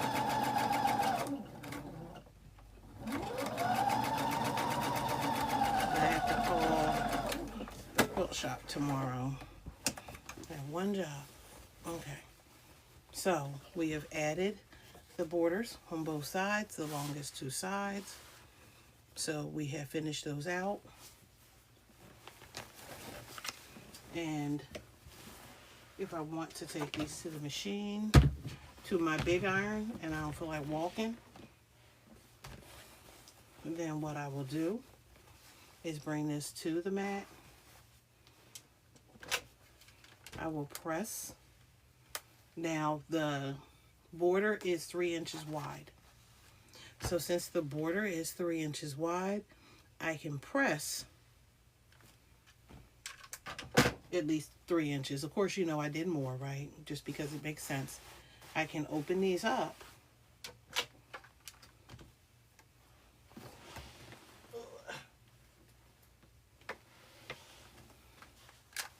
Okay, and then press it over there. And then what I can do is lay, and let me make sure that I have this on the right side. I can now lay these over top of this, right? It's a little wrinkle. I don't know why. We'll just pop that out a little bit. Okay.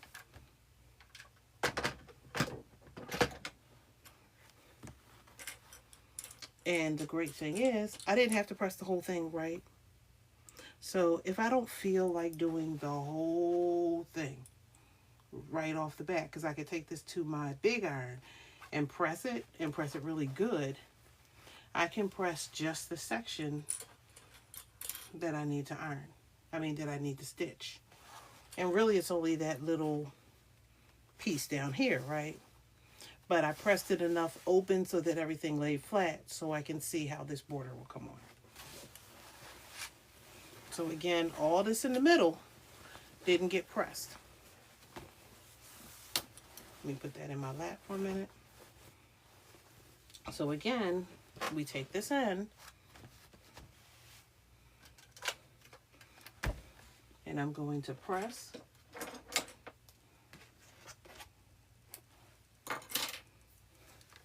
And I just want to press enough that it's going to allow this to open up for me.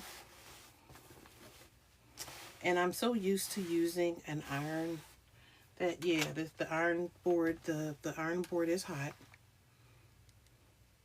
But I'm so used to putting my hands on top of it that I'm okay.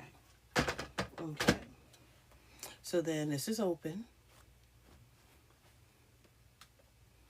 And then I can, and again, these are white on white, so I do have to look to make sure that I have the right side facing down. And I can clip. And I am clipping at the seams. I don't have to clip in the corners, just to make sure that those seams are laying flat and in the direction I want them to go in. Take them back to my machine. And then here we have the last 2 stitches. I will back stitch.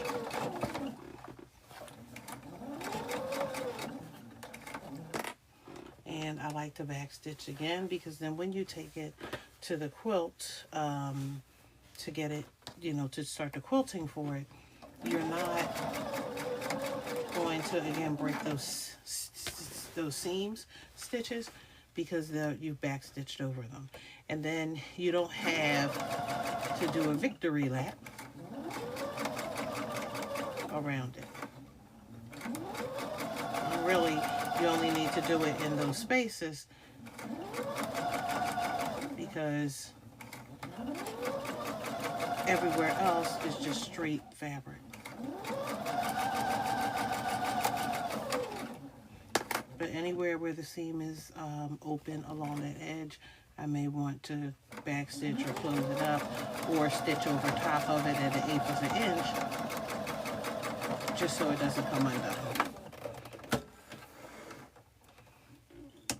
Okay, so here we go. So that one's done. You know, I'm not going to want to pick up the iron just yet. And then let's do the other side.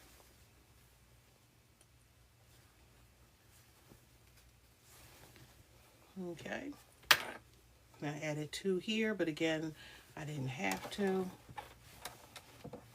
But again, when you get right up on your machine, you don't have the luxury. Like a pin, you can't run over a clip. You're not supposed to run over your pins, but at least you can get close enough to the seam with the pin where you can't with a clip. So you got to pay attention. That's why some people will prefer pins to clips. I've gotten stuck with enough pins that I prefer clips to pins. Move this machine out the way.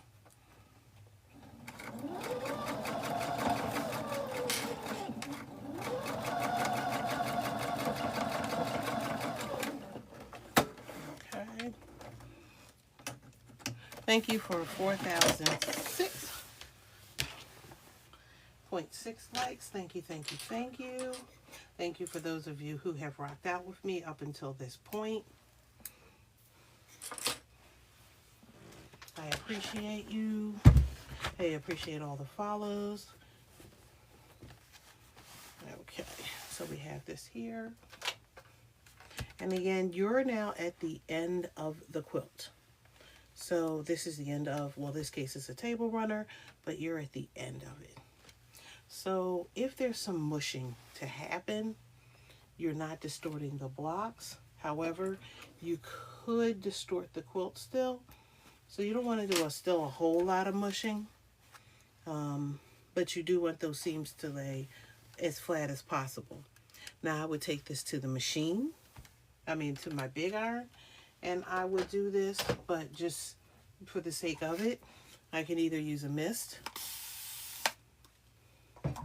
That gives a little bit of water. And again, I don't want to do a lot of ironing, but I can get those seams to lay a little flatter for me by just using a little bit of water. But remember, when you use the water, sometimes your fabric will shrink, especially if you're like me and you don't pre-wash the fabric. And a lot of quilters do not pre-wash. Number one, because if we buy pre-cuts, it's really hard to wash a pre-cut. And that usually they're also packaged, so you don't have a lot of people handling them. But they'll fray on you, and then if they say it's a 5-inch block, by the time it finishes fraying, you square it up, it might be 4.5 inches. So if you don't want to lose the thread, which is ultimately how you use the inches, then you quilt first and then you wash second. I'm just going to lay this a little flatter.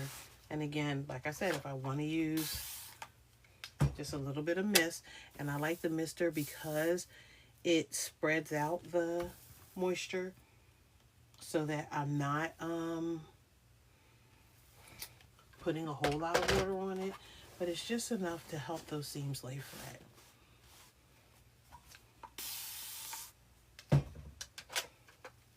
And the mister itself is doing all that extra spraying, so I'm keeping it, I'm not like right on top of the runner,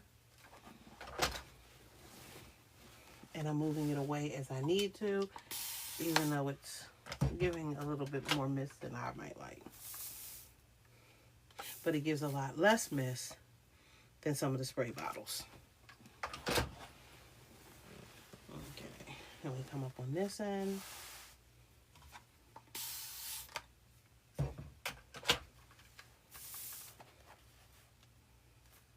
And all I'm doing is just pressing it out, just to get it to lay flat. And again, I would take this to my machine to do the pieces in the middle.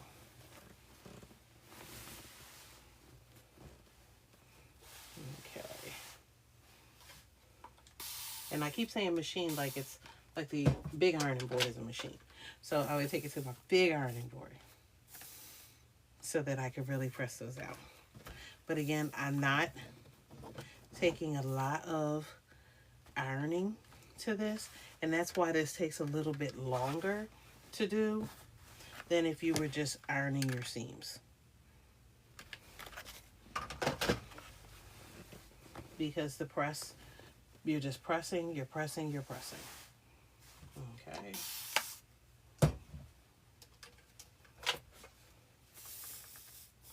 I still have a log cabin block. Did I do, oh, I should have an extra red block too. Do I? Or did I do, no, you know what?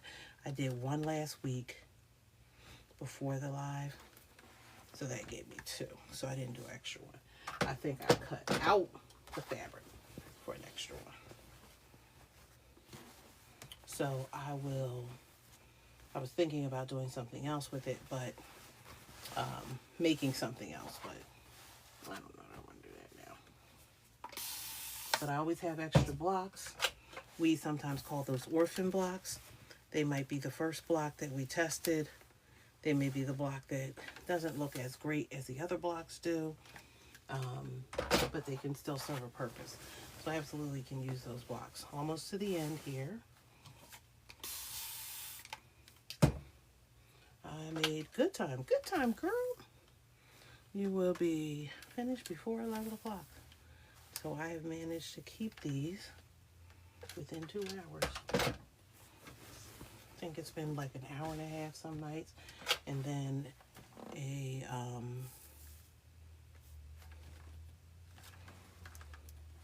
to max 2.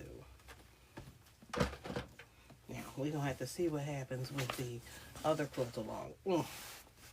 And how long it's going to take. But the good thing about that quilt along is that it's the same blocks every single week. So you're just making the same thing every week for like 6 weeks. So you could absolutely go ahead and make the whole thing. You don't have to wait because of the sew along and the advertisement of it. That's the only reason why I have to wait. Okay. And we are to the other corner. And so again, there are some blocks in the middle that I would love to really get to do. And it just looks so much bigger than it did looking at the picture. But all of the blocks are together, and this is a long table runner. Like, you're talking about, this is going to fit on my dining room table almost from end to end. But I can take another picture of it, and I can post that. But this is the sideways view. And like I said, it's extremely long. It's really long. I didn't think it was going to be this long. This is probably one of the longest table runners that I have made. And so there it is. It is finally done. What is next with this is think about how I want to quilt it. This is wide enough where this will fit in the throat of your machine. So you can absolutely just do lines on it if you want to. If you want to be adventuresome, you could do some sort of designs in there. Totally up to you which way you want to go. Thank you for the follow.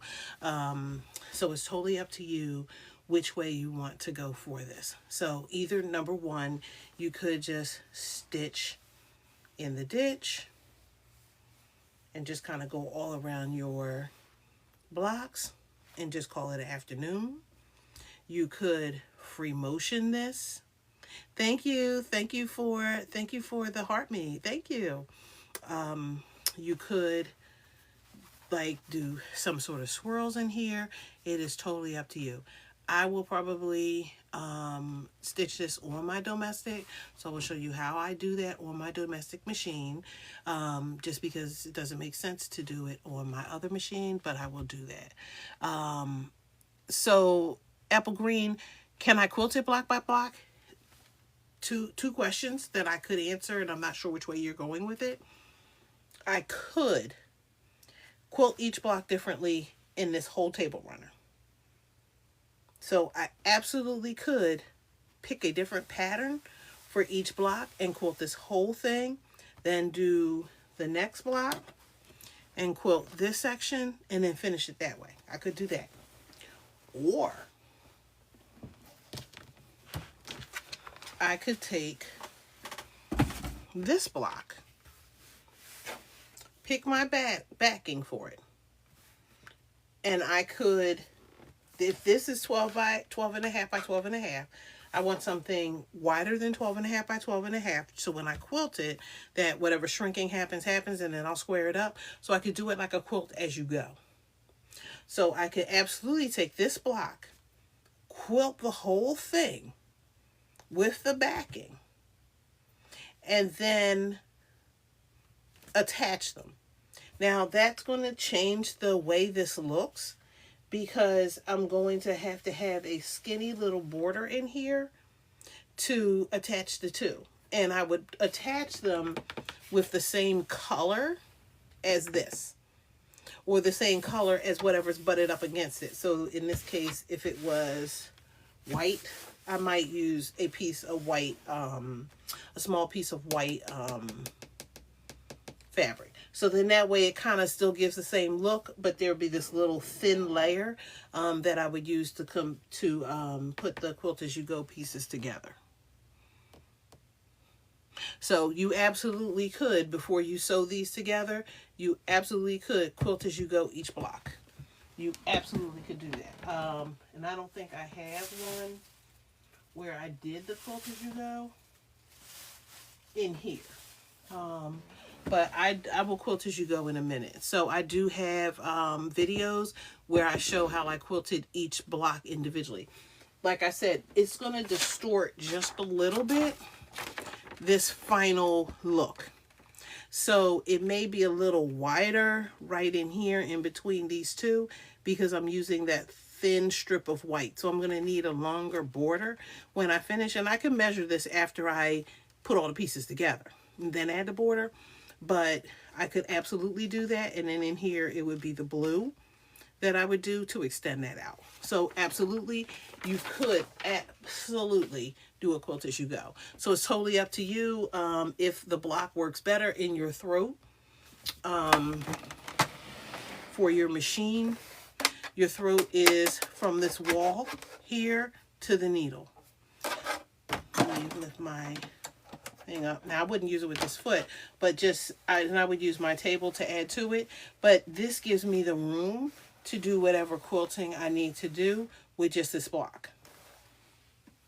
What I like about this table runner, because it's so thin, I could do the same thing in this area because it's not much of an area to work with.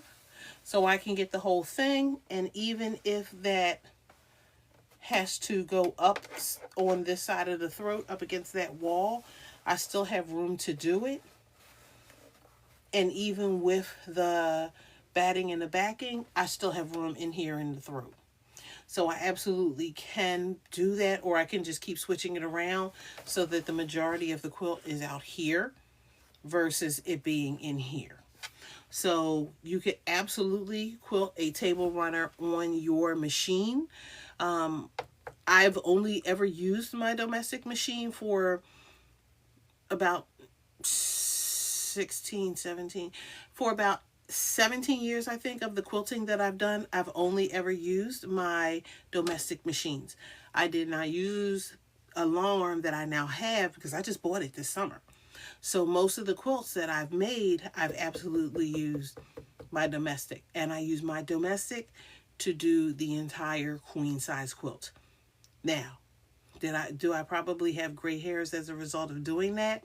Was I probably frustrated by the time I finished that and said never again? Absolutely.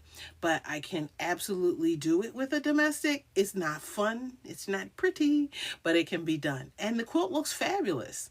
But, you know, I prefer a long arm, and I have long arm machines that I've had access to from quilt shops.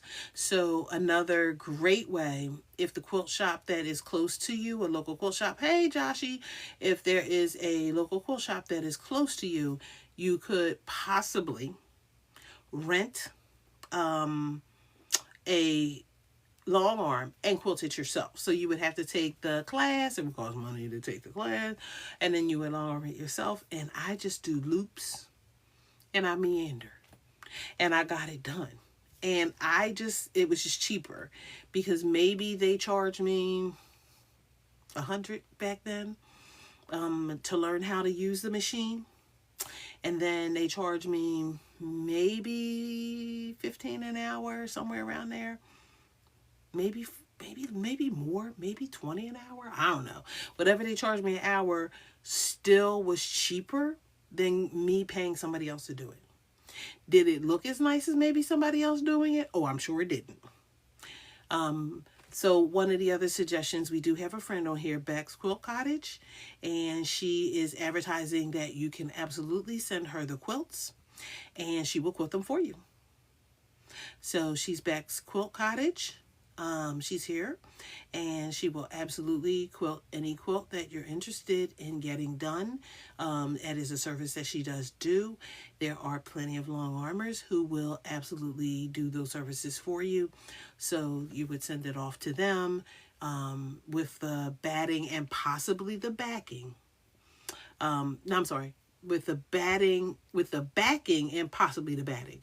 Usually they want you to pick out all of that stuff because they want to use what you want to use and not what they think you should use. So sometimes they buy it in bulk and they'll say, hey, I buy Quilter's Dream. This is the one that I have. I'll get it for you so you don't have to pay for shipping to me. And then I will ship it back to you. So it costs more to ship it back, but you're not paying. You're just paying to have the quilt and the backing shipped to you. But again, that's totally up to you. You could go to a local quilt shop, or you could get it done individually. So that's totally up to you. Hey, Shamir. So I got a package today, and I'm gonna need you to inbox me about that package because I was a little confused, and my principal was confused. So I was like, "Did we have a conversation about this?" So can you just give me a heads up? Oh, you did? Okay, so I gotta go in there and look because I was like, "Huh?" But I thank you. If I think it's what it's for, I thank you. But I was like, I said, it can't be for me because I have locks. So.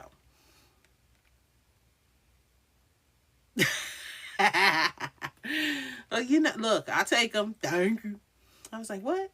They were like, you got a package. I was like, I don't know package. Nobody sent me nothing at work. And then I was like, oh, okay. So anyway, thank you everyone again for hanging out with me. We have the quilt. The top is done. So the table runner is now finished. I will, of course, take a much better picture than this. This is it? How big is this? The sides were 84 and a half, plus 6 extra inches. So yeah, this is almost 90 inches long. Yeah, it's 18 and a half, it's 17 and a half by almost 90 inches, 89 and a half. So this is a really long runner. They suggest for the backing that you need 2 7/8 yards of backing. I refuse to believe that it's that much, but again, depending on how long it is, if you don't cut the backing, if you cut the backing across the width at almost 20 inches, yeah, you need 60 inches, so you're going to use almost 2 yards of fabric to do that.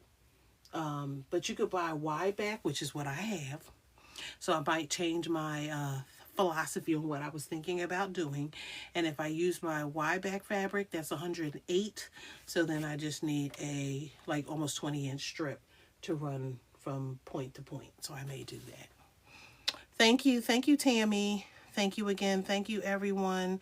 Again, thank you for hanging out with me. This is the last day for the Brave and True Americana Sew Along. This is a free pattern. You can still pick this up from the Fat Quarter Shop. It is fatquartershop.com. You would just do a search for, and you could just do a Google search. It'll automatically come up. It's Brave and True Americana Sew Along. You get the 2 patterns. So you will get the directions for how to make this table runner. You will also get the directions for how to make this quilt if that's what you want. You need both because you need this to get the dimensions for all of the pieces for this. All the videos will be posted on YouTube. And so if you are not following me there, please make sure you're following me there because I do take these videos and upload them there so that you can see them. If you want to follow along, we talk about the pieces, show you how many pieces you need so that you have everything that you need to make this quilt. So again, thank you. Next month for March, I'm beginning another series for the Fat Quarter Shop. It is called the Strippy Spool Quilt. It's a strippy spool quilt along. Like maybe I should call this a sew along as a quilt, but okay. So it's called the Strippy Quilt Sew Along, Quilt Along, and the first thing that we're going to do is get our fabrics together. I'll be posting videos for that as well as cutting those fabrics out and prepping them. Once that is finished, then we will begin the sew along. I believe it is March the 19th, and it runs through like July 2nd. It's not going to take me that long to make that quilt, but for the purpose of the quilt along, I will follow the schedule and post as required. So fatquartershop.com, they not only sell fabric, they sell patterns, they sell notions, and so they have all your quilting needs. So please check out the Fat Quarter Shop. Again, thank you everyone for joining me today. Make sure that you are following me. Thank you for over 5,000 likes to this evening.